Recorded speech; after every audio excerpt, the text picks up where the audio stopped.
In this tutorial, you are going to learn how to adjust paragraph spacing in Word. Make sure that the cursor is placed within the paragraph that you want to adjust the formatting on.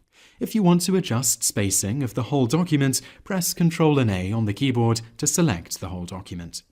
Make sure that you are in the Home tab. Find the paragraph area and click on the Line and Paragraph Spacing icon. In the menu that appears, you will see several spacing options. Mouse over each one to see what effect it would have on your text. Here, we will set it to double line spacing by clicking 2.0. If you want to change the space that appears before or after a paragraph, click on the icon once again and mouse over the bottom two options to see their effect. Here, we will remove a space after the paragraph by clicking on that option.